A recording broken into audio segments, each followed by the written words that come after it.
in a very different area, and the sound is probably horrible because you're on my phone and I'm at work. I realized I went to edit this vlog and I realized I didn't do an intro, or if I did, I lost it. I don't have it with me. So basically, in this vlog, I am reading as a game master for the Black Cat Carnival, which is Escape the Readathon. It was created by the wonderful Lexi from Books with Lexi. And I read a lot in this vlog. It's very chaotic. I say I'll do things and then I don't do those things. And then um, yeah, that's pretty much the vlog. And then I go to the Ren Fair. So I hope it's entertaining. I hope, you also get an insight to the books that I read and how much I am reading too, if you are participating in Escape the Readathon, just so you know. And yeah, I hope you enjoy it.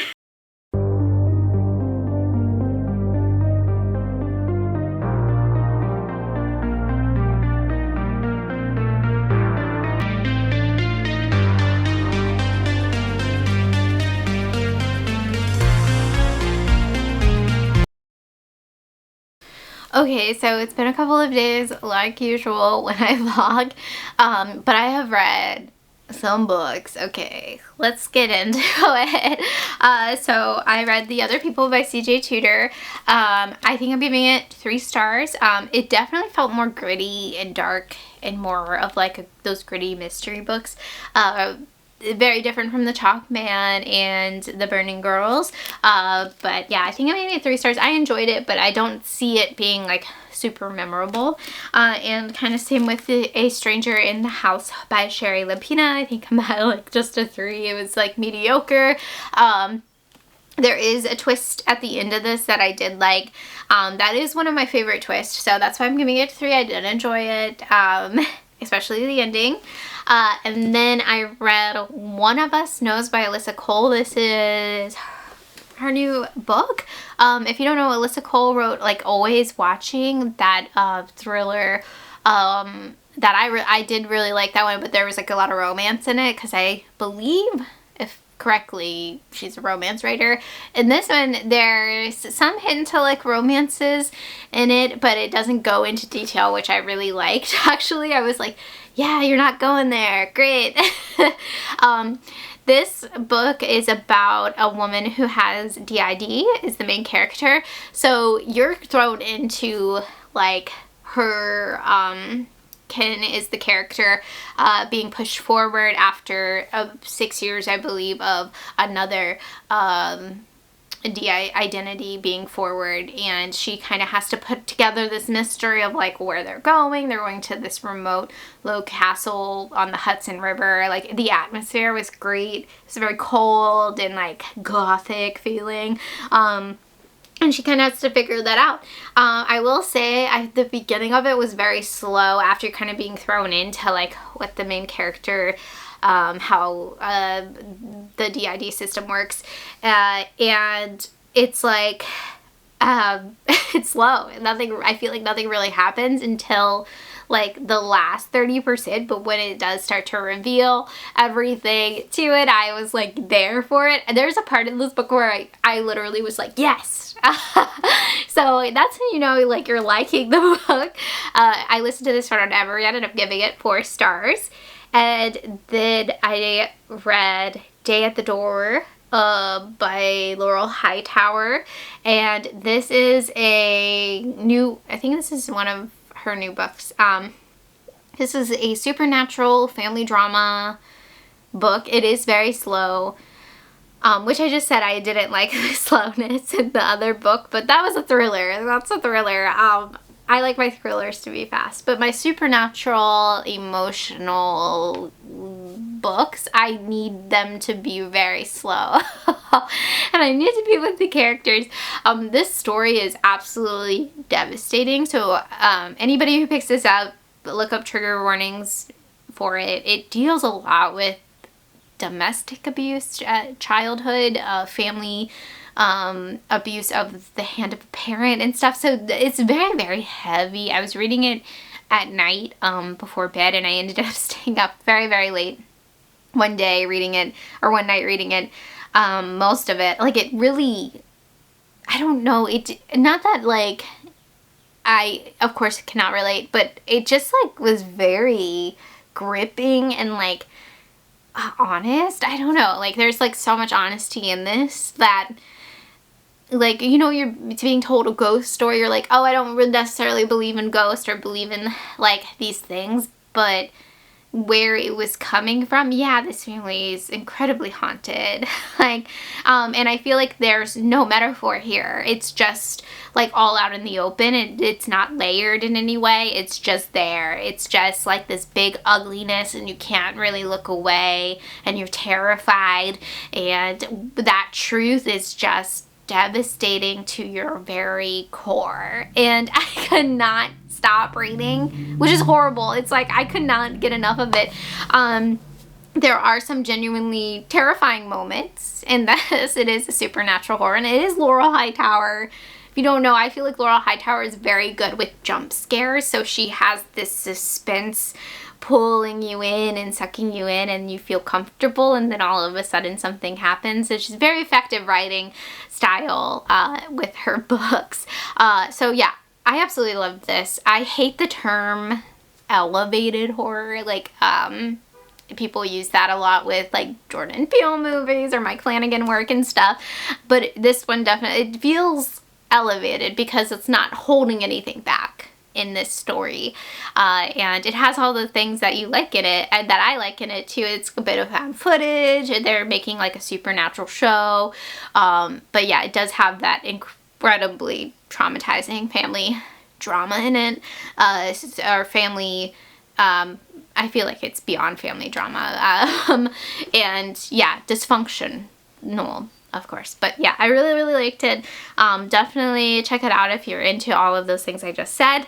And then I just finished with doing a 380, 360, whatever, turning completely around, Zombie Bake Off by Stephen Graham Jones. I just listened to, and it was fun, but I feel like it was confusing it too at times, because this is about a bake-off where, like, donuts were tainted and people ate them, but there was wrestlers there for some reason, and the wrestlers turned into zombies, except for one wrestler who didn't turn into a zombie, but his name was Zombie. Like, it got, like, very confusing listening to it. So I was like, what the heck? And you can tell Stephen Graham Jones was like, okay, this would be hilarious, and he just wrote it, which is, I always, like, give props to authors who do that, who write something that they're like, I think this would be a hilarious situation. Let me try to get out of it. So, there's lots of humor in this. I would say it's definitely, like, Shaun of the Dead-esque, but I was just, like, kind of confused throughout it. So I think I'm giving it 3 stars. As for crocheting, I made my mom's Mother's Day gift. I made this whole, I don't know why I'm talking like that. I made a granny square bag. I was going to attempt to do, like, a lining in it, but I don't think I'm going to have time. Also, I don't feel like digging out my sewing machine. But yeah, this is my crochet project. I still have to weave in some ends, but I'm glad to be done with this, honestly, because even getting the granny squares, like, in the proper order and slip stitching it together, it was, like, messing with my brain. Like, I could not, I had to get more hooks to hook them together, because, like, I could not figure it out. Like, yeah, I don't know why it was so complicated for me. So yeah, this is the only thing I've been working on, because yeah, I've been busy at work, sadly, but I feel like my reading has been going really well. I'm at, I think, 4 books, and it's the 5th, so I feel like I'm doing really well with that, and being a good game master. I just filmed my wrap up, so I don't know what that will be up. It will definitely be up before this, for April. But those are all the plans I have. I know this vlog is going to be very chaotic too, because I don't think I'm going to make it back to Michael's until, like, for a couple more days. So hopefully I'll be able to go back there. We'll see. But anyways, that's it for this check-in. So I already moved my chair out of here, but I thought I would read another zombie book, or a cosmic book. Black Tide by Casey Jones, I believe, has that going on in it. And I forgot I have had the audio for like a year or 2 years or whatever it came out. I think I got it on sale. Also, I don't know if you'll be able to see, but I fixed my cart, so maybe I'll like do a thing of this. And I kind of need to redo my shelves as well. I have new lighting for my shelves, so yeah, like a bit of a bookish reset thing happening too. So here is my updated card. Sorry if I'm shaking, I'm like bending down. It's nice to see that it's full again. I filled it up with some books from a recent haul, and yeah, I'm excited. It's looking good. Okay, so it's been a couple days like usual with me with vlogging. I feel like I sound like a broken record with that, but I have managed to read a couple of books since then. And yeah, I'm still sick though, so not cool. So I did finish Black Tide by Casey Jones. This I don't know how to describe this, and I feel like I heard this many times when it came out, like people either really hating it or, you know, kind of middle of the road, like 3 or 4 star with it. So this is about a woman who's house sitting on the coast, and she meets the neighbor, and he's like sad, and they hook up, and then it's like cosmic horror when they wake up. And they go to the beach for some reason. I'm still confused why they went to the beach. And they end up finding other people, and just all hell breaks loose, basically. This book, though, I could not stop thinking of The Langoliers by Stephen King, because the way the aliens and stuff are described as, they're like straight up Langoliers, and I thought that was hilarious. But I also had a tough time like picturing it. Like, I feel like the descriptions were still pretty vague in this, and I don't know, it's cosmic horror, but it didn't have those cosmic horror vibes. It felt like a cosmic horror, like, romance, if that makes sense, because the two that meet, they instantly fall in love for some reason through this cosmic event. There's also some stuff that happens at the climax that I just did not understand at all. I was just like, I can't picture this. I could not, and I'm like a very visual reader, and I couldn't picture anything that happened in this. So I was leaning towards like a 2-star for it. But then over a couple days since I finished this, I'm still thinking about it, and I'm like, well, wait a second, and what did that mean? And what did this mean? And then, so I think it had an effect on me for sure. So it's definitely worth a 3-star if I'm still thinking about it afterwards. And yeah, I think if you like romance, and you're like, I want to read a cosmic horror book that's like summer vibes, I would definitely check it out.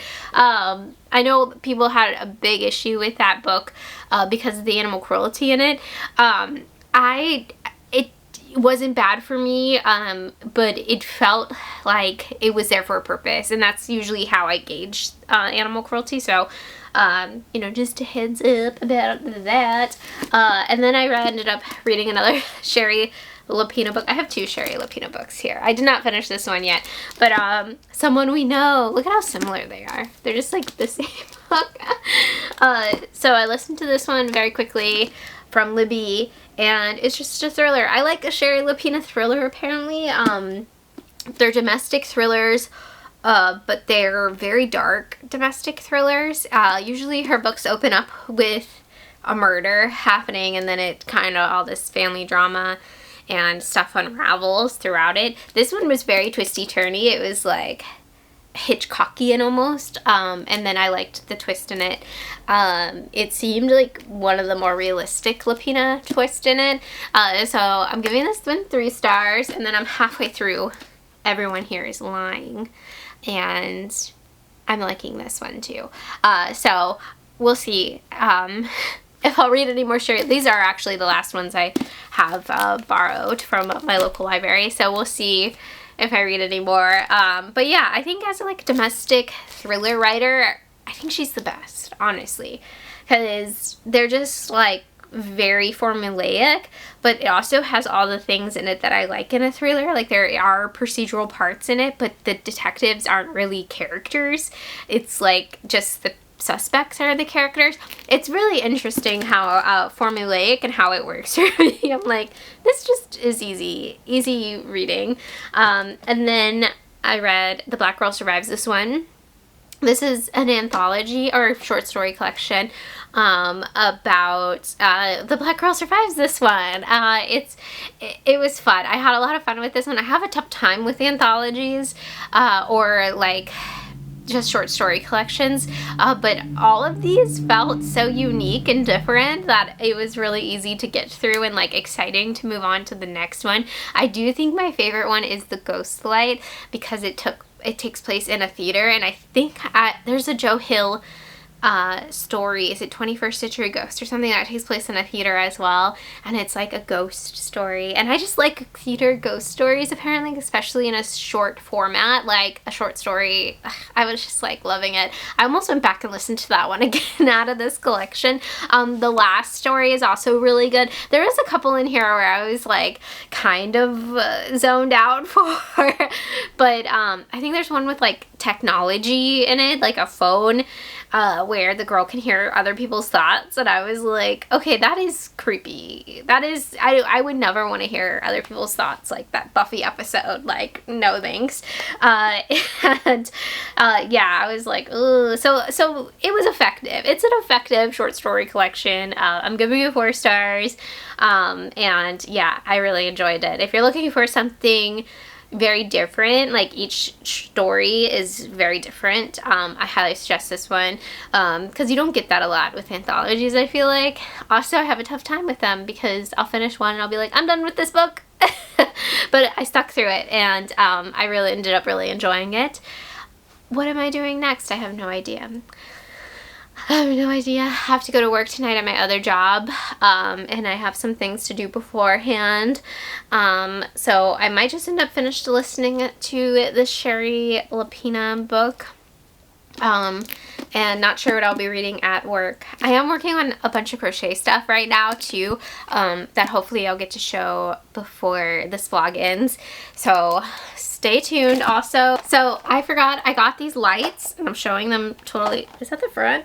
I haven't opened them yet. I got these like LED lights that are, I believe they're like sticky lights to put like on the back of my shelves here, just so, I mean, it's not bad right now, but it took me forever last week to untangle all my lights that I had going on my shelves, so hopefully I will get this done and kind of go through my shelves and kind of clean it up. I kind of have done that a little bit, but I know there's books on here that I want to unhaul too, so I definitely want to work on that as well. And I did do my journaling as well, so it's not like a super fancy spread or anything for May, but it is a Black Cat Carnival themed, so yeah, that's pretty much where I'm at right now. I might end this vlog like with me at the Ren Fair and then try to do a quick check-in afterwards. I'm hoping I feel better. It's in a couple days when I'm going. I'm hoping I feel better. If not, I'm just gonna have to deal with it. But yeah, I'm super excited to go to the Ren Fair, and it's not supposed to be super hot, which is exciting because it's like been 90 degrees recently here. So yeah, I guess cut to the Ren Fair.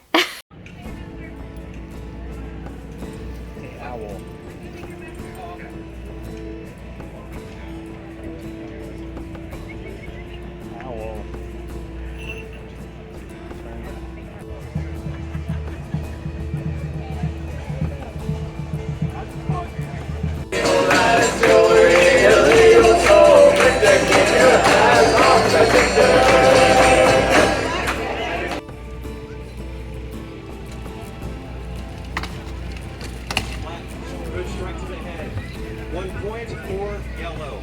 Huzzah! Score stands at 2-1. Gentlemen, stand you ready? What shall we so do is to remind us who did keep us from London?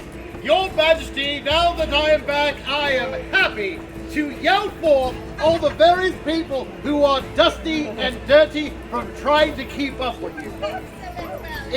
If you would have... Okay, so it is the end of the vlog. I didn't end up reading anything else with, yeah, going to Ren Fair and doing Mother's Day stuff with my family. My brother came into town too, so we were hanging out. So yeah, not a lot reading for sure happened. I don't think any reading happened actually the past couple of days, but I had a blast at the Ren Fair.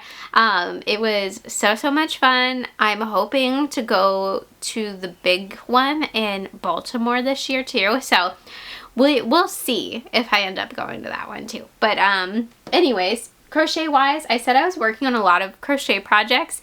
I totally messed up on a bucket hat for my sister for Mother's Day. I kept reworking it and reworking it. It just wasn't turning out. I don't know if it was because I was using different type of yarn and a different gauge, but yeah, that was frustrating. So I only ended up making 3 scrunchies, and this is like 2 colors scrunchies here, some more scrunchies, but yeah, still be on the lookout for that. I'm still working on that. I feel like I need more variety of colors because I only have like 3 colors for the most part. But I realized I don't think I talked about First Light Wins by Ashley Elston. I read earlier this week and I was not a fan of this. I thought I was gonna like it because I feel like I've been seeing really positive things about it. No, it just didn't work for me. It was like an espionage book, but like they caught feelings, like insta love, espionage. I don't know. I was just like bored. What this did remind me of something that I actually did like was Something Emily with Aubrey Plaza on Netflix. I think it's called Emily, just Emily. Like, I like that movie, and it's kind of the same thing as this for the most part of what goes on, and I really liked that movie. I loved Aubrey Plaza in it, but this one just was really boring for me, so I think I'm giving it 2 stars. As for next week, stay tuned, and there will be a lot happening, I'm sure, the next couple weeks. Hopefully that vlog isn't going to be as long as this one. I'm just going to try to stick to the points, and I don't think I'm doing anything too fun, just working a ton. But anyways, that is the end of this vlog. Let me know, what have you been reading for Escape the Readathon? Have you had any favorite reads so far this month? And I hope you guys have a fantastic day. Bye!